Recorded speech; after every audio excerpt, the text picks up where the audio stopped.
Good morning friends. Today we are going to discuss about nervous coordination and especially the topic is related with the central nervous system here. We know that central nervous system including brain and spinal cord. Basically these two parts are comprising most of the area of the brain. So brain will have about 98% of area and spinal cord will comprising only 2% of area. According to their location and running direction, spinal cord can be considered as the posterior most extension of the brain because the last part of the brain is considered as the medulla oblongata, and we have yesterday discussed that medulla oblongata is the last part which runs continuously toward the posterior direction as a spinal cord. तो specially आप लोगों को इस particular part में पहले morphological features पढ़ने हैं और लास्ट में फिर उसके हिस्टोलॉजिकल स्ट्रक्चर के ऊपर आएंगे. पहला जो मॉर्फोलॉजिकल फीचर आपको यहाँ पे स्पाइनल कॉर्ड से रिलेटेड बताना है that in an average adult person spinal cord can be running about 42 to 45 centimeter in length toward the posterior direction. The main important area which covers the proper area for the spinal cord running is what? It is the total vertebral column. आप लोगों को पता है, हमने locomotion के chapter में पढ़े हैं कि वर्टिब्रल कॉलम एक बोनी चेन होता है, एक लिंक होती है जो स्पाइनल कॉर्ड के रनिंग के लिए प्रॉपर्ली एरिया प्रोवाइड करता है. आप लोगों को मैंने वर्टिब्रे भी बताया था कि कोई भी सर्वाइकल थोरैसिक या फिर लंबर वर्टिब्रा कंसीडर करेंगे उसके अंदर एक स्पेस होता है और उस स्पेस के अंदर से हमको यहाँ पे स्पाइनल कॉर्ड की रनिंग दिखानी है. तो नियर अबाउट जो 33 वर्टिब्रे रहेंगे उसके एंड तक आपको कभी भी स्पाइनल कॉर्ड की रनिंग नहीं दिखेगी. तो आपको यहाँ पे कैलकुलेट करना है उनके लेंथ के हिसाब से ये जो 42 to 45 सेंटीमीटर की लेंथ है ये कहाँ तक कवर करेगी. It will reach about third lumbar region. आप लोगों को डिस्ट्रीब्यूशन पता है, सर्वाइकल रीजन में 7 बोन होते हैं, थोरैसिक रीजन में 12 बोन होते हैं, फिर वहां पे लोअर साइड में देखेंगे तो लंबर रीजन में 5 बोन्स होते हैं. तो out of the 5 bone from the lumbar region the spinal cord can be ended into the region of third lumbar vertebra. ये तीसरे लंबर वर्टिब्रे के रीजन के बाद में जैसे ही एंड होगा तो यहाँ पे एक इंपॉर्टेंट मल्टीपल चॉइस क्वेश्चन आपको मिलने वाला है. The posterior most end of the spinal cord is called as conus medullaris. ये पहला टर्मिनोलॉजी आपने ध्यान में रखना है. द पोस्टीरियर मोस्ट एक्सटेंशन और the end of the spinal cord is known as conus medullaris. जैसे ही हम देखते हैं कि ये सेंट्रल नर्वस सिस्टम का पार्ट है, इसका मतलब इस सेंट्रल नर्वस सिस्टम के पार्ट को भी यहाँ पे मेनिंजेस का कवरिंग मिलने वाला है, जो कि आपको पता है ब्रेन के ऊपर हमने ड्यूरा मैटर, पाया मैटर या फिर एरेक्नोइड मैटर के लोकेशन बताए थे. सेम चीज यहाँ पे भी अप्लाई करनी है. तो आपको इस कोनस मेडिलरिस के साथ और एक एक्सटेंशन मेनिंजेस का बताना है, that is the extension of पाया मैटर. ठीक है, ये जैसे ही एंड होगा तो इसके एंड को भी हमको नाम देना है. This is called as filum terminal. ठीक है, तो दो टर्मिनोलॉजीज को डिफरेंशिएट करना है आप लोगों ने. स्पाइनल कॉर्ड के ट्रू एंड को कोनस मेडिलरिस कहा जाता है और पाया मैटर के एंड को हम फिलम टर्मिनल करके नाम देंगे. अभी भी आप देखेंगे कि कंप्लीट जो हमारा वर्टिब्रल कॉलम है वो कवर्ड नहीं है स्पाइनल कॉर्ड से. तो फिर आप लास्ट में एक टर्मिनोलॉजी यहाँ पे जनरेट करते हुए दिखाओगे. The conus medullaris will showing the extensions in the form of different numbers of neurons. अलग अलग नंबर्स में आपको यहाँ पे न्यूरॉन्स निकलते हुए दिखेंगे. तो यहाँ पे इस तरीके के हेयर लाइक प्रोजेक्शन जनरेट होते हुए दिखेंगे. And all the hair like projections are now called as cauda equina. ये टर्मिनोलॉजी भी आपके exam point of view important रहेगी. मल्टीपल चॉइस क्वेश्चन में हमेशा कंफ्यूजन क्रिएट करने के लिए आप देखेंगे ये तीनों टर्मिनोलॉजी दिए जाएंगे. आपको समझना है क्वेश्चन कि वो क्वेश्चन हेयर लाइक प्रोजेक्शन के लिए पूछा गया है, true end of spinal cord के लिए पूछा गया है, या फिर वो ड्यूरा मैटर या फिर पाया मैटर के लिए पूछा गया है. तो आपको ये तीनों का डिफरेंशिएशन पता होना चाहिए. कॉडा इक्वियाना का एक टिपिकल ट्रू लिटरल मीनिंग अगर देखेंगे, it will appear like a horse tail like structure.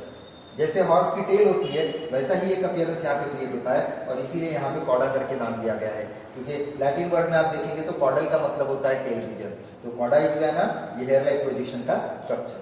Morphologically जब हम टोटल स्पाइनल कॉर्ड के रनिंग को मतलब 42 से लेके 45 सेंटीमीटर की लेंथ अगर देखेंगे तो आपको मैं यहाँ पे डायग्रामेटिकली बताता हूँ. इस तरीके के दो जगह पे आपको स्वेलिंग दिखेगी। The first swelling is always in the region of cervical portion. Cervical मतलब कौन सा रीजन होगा? It is toward the neck region. तो आपका स्कल जहां पे एंड हो रहा है और जहां पे आपका थोरेसिक केज आ रहा है, वो थोरेसिक और स्कल इसके बीच में जितना एरिया कवर अप रहेगा वो सर्वाइकल रीजन होता है। तो स्पाइनल कॉर्ड के लिए आपको यहाँ पे पहला स्वेलिंग दिखाना है। दूसरा स्वेलिंग आप जब लोअर साइड में आते हो तो यहाँ पे आपको फिर सेकंड दिखाना है लंबर रीजन की तरफ।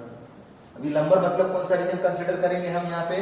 तो थोरेसिक केज जैसे ही खत्म होगा और हमारा पेल्विक रीजन आता है जहाँ पे हमारे रिप्रोडक्टिव ऑर्गन्स या फिर यूरिनरी ब्लैडर को प्लेसअप किया जाता है, उसके ऊपर का पोर्शन। सीधा सीधा अगर बताना है तो कमर का जो रीजन होता है बैक साइड में, बैक ऑफ द एब्डोमेन जिसको हम बोलते हैं, उस रीजन में भी आपको सेकंड स्वेलिंग दिखेगी। अभी आप यहाँ पे सोचोगे कि ये स्पेशल स्वेलिंग क्यों अपीयर की जा रही है? Because it is the area where we have most aggregated numbers of neurons there. सबसे ज्यादा न्यूरॉन्स यहाँ पे होते हैं, आपको पता है। सर्वाइकल रीजन के साथ हमारे फोरलिम्स का एक्सटेंशन हो रहा है, हमारे हाथ आते हैं दोनों साइड में, राइट और लेफ्ट साइड में।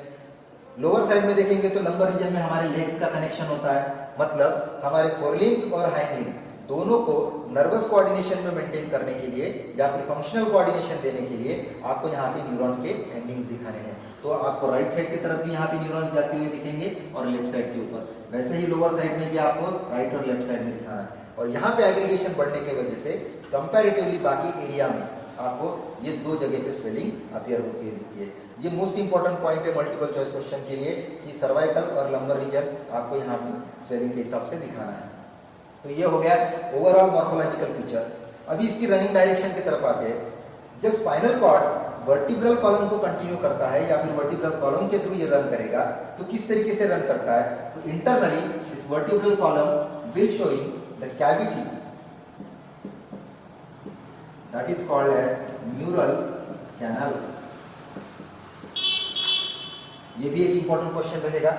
इसी न्यूरल कैनल को हम न्यूरोलॉजिकल लैंग्वेज में नाम दे सकते हैं एज ए न्यूरोसील। यहाँ पे COEL, सील का मतलब होता है कैविटी, स्पेस या फिर एनक्लोजर्स, ठीक है। तो ये दोनों का मतलब सेम है। जिस साइड से, जिस एरिया से, जिस लोकेशन से स्पाइनल कॉर्ड की रनिंग होगी इंटरनली, उसको हमने न्यूरल कैनल या फिर न्यूरोसील करके नाम देना है। तो this is all about related with the external features of the spinal cord. Now moving to the histological section. Histological meaning आप लोगों ने 11th में पढ़े हैं। क्या होता है?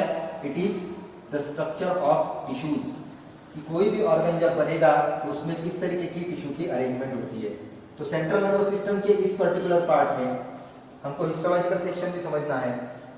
तो ये अगर रॉड कंसीडर करेंगे तो इसको कट करने के बाद हमको इस तरीके का एक राउंडेड सेक्शन मिलेगा और इस राउंडेड सेक्शन में हमको बाकी सभी चीजें डिस्ट्रीब्यूट करते हुए बताना है।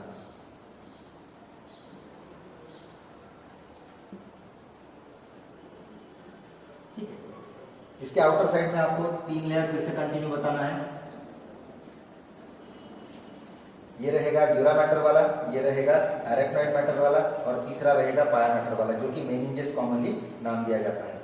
इन तीनों लेयर के अंदर जब आप स्पाइनल कॉर्ड का टोटल स्ट्रक्चर देखोगे तो वो इस तरीके का एक राउंडेड सेक्शन प्रोड्यूस करके देता है। तो आपको कोई भी हिस्टोलॉजिकल स्ट्रक्चर जब एक्सप्लेन करना है तो आप आउटर साइड से स्टार्ट कीजिए, सेंटर में आके रुकिए, टोटल स्ट्रक्चर्स वहां पे कवर हो जाएंगे। तो यहाँ पे सबसे पहला पॉइंट आप क्या देखोगे? Distribution of grey matter and white matter. Last class में आप लोगों को मैंने बताया था कि पॉन्स नाम के पार्ट से न्यूरॉन की क्रॉसिंग होने के वजह से जो ग्रे मैटर और व्हाइट मैटर है उसकी अरेंजमेंट पोजीशन के हिसाब से चेंज हो रही है। सेरेब्रम जैसे पार्ट में हमने देखे थे कि ग्रे मैटर हमेशा आउटर साइड में कॉर्टेक्स रीजन को कवर करता है, वही लोअर साइड में या फिर इनर साइड में आप देखेंगे मेडुलरी पार्ट होता है जिसमें व्हाइट मैटर रहेगा। अभी आपको यहाँ पे चेंजेस कैसे दिख रहे हैं देखो। The outer matter that is the white and the inner one is called as gray matter। अभी इसका मीनिंग मैंने कल भी बताया था आपको। ग्रे मैटर मतलब क्या होगा? It is the group of साइटोन plus non medullated nerve fibre and white matter will include here medullated nerve fibre. तो ये दोनों के स्ट्रक्चरल कंपोजिशन है। अभी आपको इसको स्ट्रक्चरली एक्सप्लेन करना है। तो पहला पॉइंट आप क्या लिखोगे? The grey matter can be divided in a such a way that it will form a capital H-like structure. It is the indication mark. Okay. Otherwise, you can also have the second alternative there, that along with the H shape, you can call it as a butterfly shape. Butterfly के जैसे wings होते हैं दोनों side में spread up होते हुए, इस तरीके से आपको ये दो साइड दिख रहे हैं, ये वाले दो साइड दिख रहे हैं, अपर और लोअर पोर्शन। तो ये जो बटरफ्लाई शेप में आपको अपीयरेंस दिख रहा है ग्रे मैटर का, इसको आपको डिस्ट्रीब्यूट करना है। तो कैसे डिस्ट्रीब्यूट होगा? From the dorsal side there is one dorsal fissure is appear, and from the lower side also there is one ventral fissure. ठीक है, और ये दोनों फिशर होने की वजह से एक राइट साइड में कन्वर्ट हो रहा है, दूसरा लेफ्ट साइड में कन्वर्ट हो रहा है, और दोनों साइड को हमको डिफरेंशिएट करना है उसकी कंपोजिशन के हिसाब से। तो डॉर्सल फिशर या फिर सेप्टम, यहाँ पे वेंट्रल फिशर या फिर सेप्टम, आप दोनों को नाम दे सकते हैं। जैसे ही हम ग्रे मैटर की तरफ आ रहे हैं तो इसकी एक अपर साइड भी निकल रही है, इसकी एक लोअर साइड भी निकल रही है। तो अपर साइड में दो आपको डॉर्सोलैटरल हॉर्न को लिखना है, तो ये वाला साइड हम कवर करेंगे, इतना portion, this is to dorsolateral horn. ठीक है, यहां तक का पोर्शन आप कवर कीजिए, ये दो साइड के दो हॉर्न रहेंगे।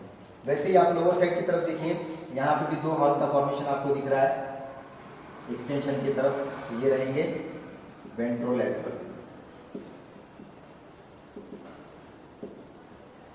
ठीक, दोनों डॉर्सोलैटरल और वेंट्रोलैटरल के बीच में एक्सट्रीम सेंटर में आपको यहाँ पे एक लार्ज स्पेस दिख रहा है, this space is called as central canal, and this central canal is internally lined by the specialized cell layer ependymal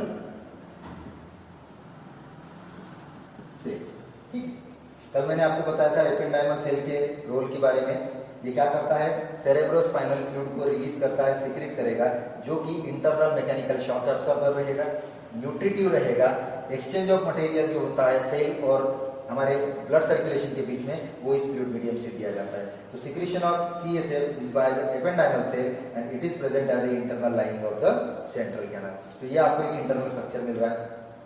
जैसे आपने ग्रे मैटर को कैपिटल H शेप में या फिर बटरफ्लाई शेप में डिवाइड किए, दो डॉर्सोलैटरल और दो वेंट्रोलैटरल हॉर्न में, वैसे ही आप देखेंगे व्हाइट मैटर का भी डिस्ट्रीब्यूशन हो रहा है।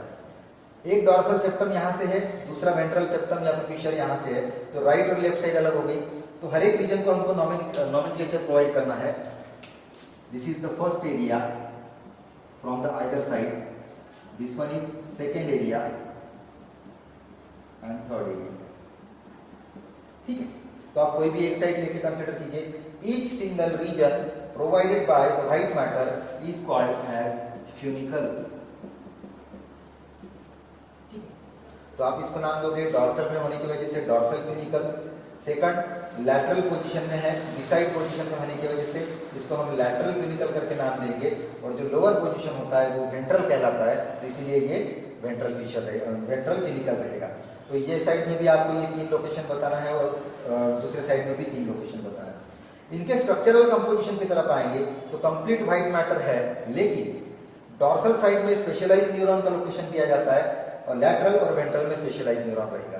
तो किस तरीके से हम इसको लोकेट करेंगे? The dorsal side is supported by the sensory neuron. Sensory मतलब कौन से रहेंगे? असेंडिंग डायरेक्शन वाले, जो कि हमारे सेंस ऑर्गन से आने वाले नंबर ऑफ स्टिमुलस को, मैसेजेस को सेंट्रल नर्वस सिस्टम की तरफ रिले करेंगे।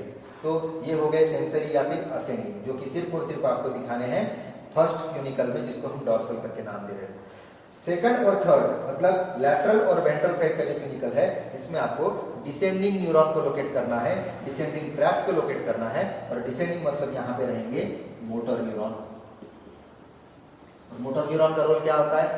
whatever the stimulus is given to the central nervous system, that will get analyzed here, and after the analysis whatever the response is produced, that response must be transported toward the effector site।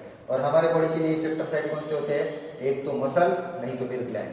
तो यहाँ से जितना response create किया जाएगा according to the stimulus, उस sensation के हिसाब से वो रिस्पांस जो है मोटर न्यूरॉन कंडक्ट करेंगे, कैरी करेंगे टुवर्ड द इफेक्टर साइट। तो मसल मूवमेंट के फॉर्मेट में आपको रिस्पांस देने वाले हैं और ग्लैंड्स सिक्रीशन के फॉर्मेट में। तो ये 3 अलग अलग साइट, 3 अलग अलग कंपोजिशन के साथ में प्रेजेंट रहेंगे। तो ये हो गया पूरा हिस्टोलॉजिकल सेक्शन आपका स्पाइनल कॉर्ड के लिए। तो यहाँ पे कितने पॉइंट कवर करने हैं एक बार रिकॉल कर देता हूँ।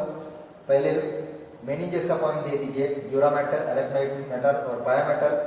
फिर ग्रे मैटर का डिस्ट्रीब्यूशन दे दीजिए, 2 डॉर्सोलेटरल, 2 वेंट्रोलैटरल हॉर्न। फिर उसके बाद में सेंट्रल कैनल का पॉइंट इंक्लूड करना है, उसके साथ में एपेंडाइमल से। फिर वाइट मैटर के डिस्ट्रीब्यूशन को इंडिकेट कर दीजिए और लास्टली उसके कंपोजिशन की तरफ आइए। तो कम ज़्यादा करके अगर आप देखेंगे तो नियर अबाउट 10 to 12 पॉइंट्स आप यहाँ पे इजीली कवर कर सकते हो। और ये 12 पॉइंट्स मतलब आपके बोर्ड एग्जाम के पॉइंट ऑफ व्यू आप देखेंगे तो it is most important and we have already covered the different multiple choice questions also here. So for today's session it is over now. Again in the next class we will continue up to the formation of spinal nerve and the total number of the spinal nerve and how it will distribute it to the body part. Okay, thank you.